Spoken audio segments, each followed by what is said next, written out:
বন্ধুরা welcome back to my channel Puja kitchen with food. তো তোমরা সবাই কেমন আছো? আশা করছি সবাই ভালো আছো, আর আমিও খুব ভালো আছি। তো চলে এলাম আবার একটা নতুন ভিডিও নিয়ে। তো দেখো, এই গরমে তো আমাদের সবারই অবস্থা নাজেহাল, আর মশলাদার খাবার খেতে একদমই ভালো লাগে না। তো তার জন্য আমি বানাবো আজকে জ্যান্ত মাছের পাতলা ঝোল, কোনো রকম মশলা ছাড়া।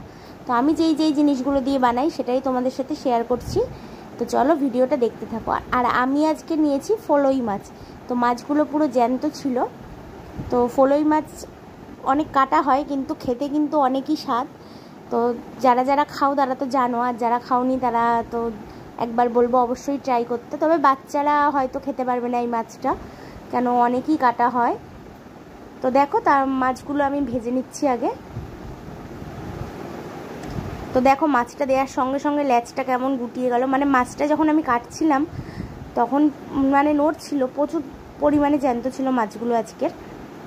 তো যাই হোক, দেখতেই পাচ্ছ, লেজটা দেখলেই বুঝতে পারবে জ্যান্ত মাছ কড়াই দেওয়ার সঙ্গে সঙ্গে লেজটা এরকম গুটিয়ে যায়।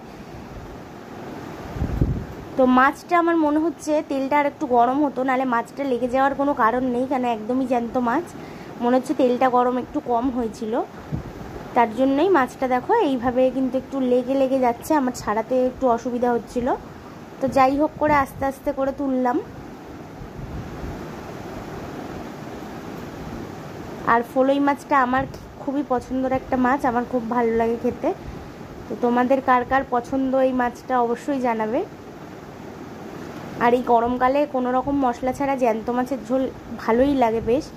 যে কোনো জ্যান্ত মাছ কিন্তু কোনো মশলা লাগে না, ফোড়ন দিয়ে ঝোল করলেই ভালো লাগে।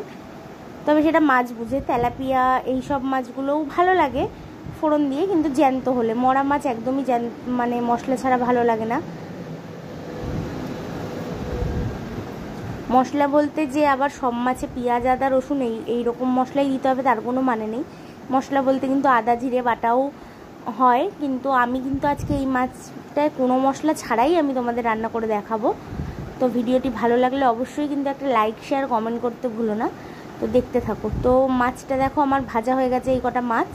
তো এবার আমি তুলে নিচ্ছি। এবার এতে তেল দিয়ে, আর এই গ্যাসের ঝিকটা আমার এত উঁচু নিচু, মানে দুটো গ্যাসেরই মানে এই ঝিকগুলো প্রচণ্ড পরিমাণে উঁচু নিচু। দেখো, কড়াটা কিন্তু আমি সোজাই বসিয়েছি, কিন্তু দেখো উঁচু নিচুর কারণে এক সাইডে তেল যাচ্ছে, এক সাইডে যাচ্ছে না। তো যাই হোক, এই তেলটা আমি খুব ভালো করে গরম করে নিয়েছি। তারপরে দিচ্ছি মাছগুলো। তো আগের বারে তেলটা গরম কম হয়েছিল বলেই মাছটা লেগে গেছিলো। তো এইবারে তেলটা ভালো করে গরম করে দিয়েছি।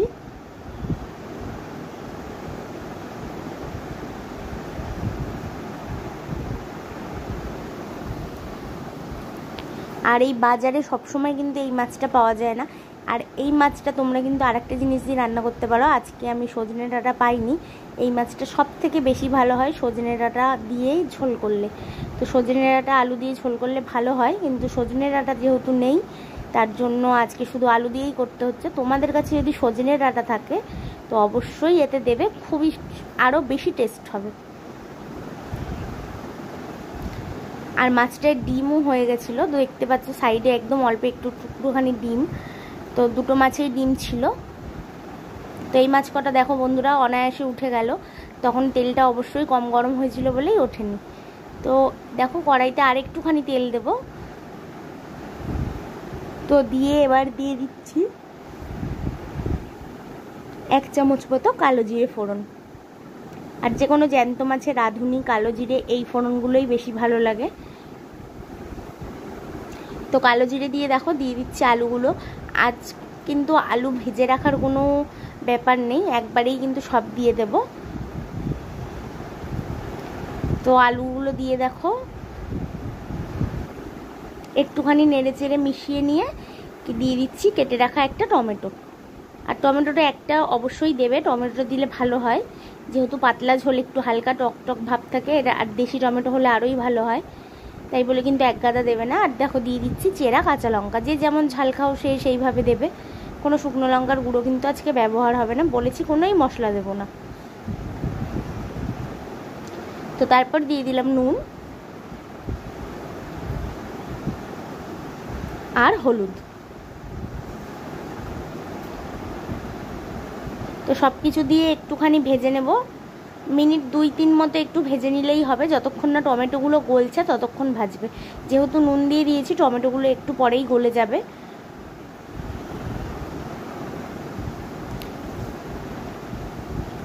তো বন্ধুরা এখনও টমেটোগুলো কিন্তু গলেনি, তো আরও একটুখানি সময় লাগবে আমাদের ভাজতে। টমেটোগুলোকে ঘেটে দিলে বেশ ভালো হয়।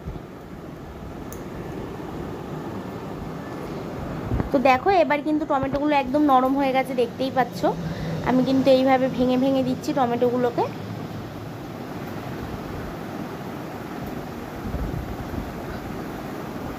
তো সব টমেটোগুলোকে ভালো করে ভেঙে দিয়েছি, এইভাবে গলেও গেছে। তো এবার দিয়ে দেবো আমি এর মধ্যে জল। তো দেখতেই পারলে কত সহজ রান্না, কোনো অসুবিধা নেই। আর অবশ্যই বলবো টেস্টি তো অবশ্যই হয়। তো তোমরা যারা একদম পাতলা ঝোল খেতে ভালোবাসো তারা অবশ্যই ট্রাই করবে। আর এই গরমে এইসবই ভালো, স্বাস্থ্যের পক্ষেও খুব ভালো খাওয়া। তো দেখো ঝোলটা ফুটে গেলে দিয়ে দিচ্ছি মাছগুলো। আর অবশ্যই আলুটা দেখে নেবে, আলুটা কিন্তু সেদ্ধ হওয়ার পরেই মাছটা দেবে, কেন মাছটা অনেক নরম হয়ে গেলে আবার ভেঙে যেতে পারে।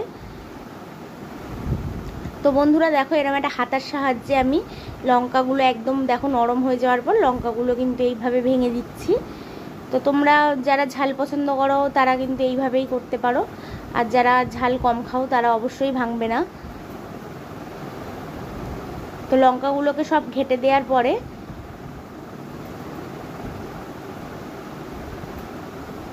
তো আরেকটুখানি ফুটলে, দেখো আলুটা একটুখানি শক্ত আছে, তো আরেকটুখানি ফুটলে কিন্তু আমি আলুটা মানে একটু সেদ্ধ হয়ে গেলে আমি দুটো তিনটে আলুও কিন্তু ঘেটে দেবো। তো বন্ধুরা তার আগে দিয়ে দিচ্ছি দেখো একটুখানি মিষ্টি। তো মানে মোটামুটি রান্নাটা আমার হয়েই এসছে, তার জন্য কিন্তু মিষ্টিটাও দিয়ে দিলাম। তো দিয়ে দেখো ভালো করে নেড়ে চেড়ে আবার মিশিয়ে নিচ্ছি।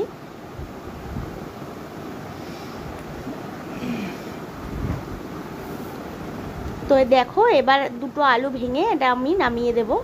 আর এখানে কোনো কিন্তু ধনে পাতা বা কিছু ব্যবহার করতে যাবে না। কোনো ধনে পাতা যদি ব্যবহার করো, এই ফলই মাছের যে একটা স্বাদ আছে বা একটা গন্ধ আছে, সেই গন্ধটা কিন্তু ধনে পাতায় চলে যাবে। তো অবশ্যই ধনে পাতা দেবে না। ফলই মাছে প্রচণ্ড পরিমাণে টেস্ট হয়, আর সেটার টেস্টেই ঝোলে আর আলুতে সব কিছুতে কিন্তু টেস্টটা চলে আসে। তো বন্ধুরা মাছের ঝোল তো আমার রেডি। তো এবার আমি নামিয়ে দিচ্ছি। তোমাদের যদি ভিডিওটি ভালো লেগে থাকে তো লাইক শেয়ার কমেন্ট করতে ভুলো না। চ্যানেলটিকে সাবস্ক্রাইব করে পাশে থাকা বেল বাটনটি প্রেস করে দেবে, যাতে আমি ভিডিও পোস্ট করলে নোটিফিকেশন তোমাদের কাছে পৌঁছে যায়। আর অবশ্যই এই গরমে একটু শান্তির মতন ভাত খেতে অবশ্যই ট্রাই করবে এই মাছের ঝোল। আর যে কোনো জ্যান্ত মাছ দিয়েই তোমরা কিন্তু করতে পারো। তো দেখা হচ্ছে আবার একটা নতুন ভিডিওর সাথে। ততক্ষণ সবাই সুস্থ থেকো আর ভালো থেকো।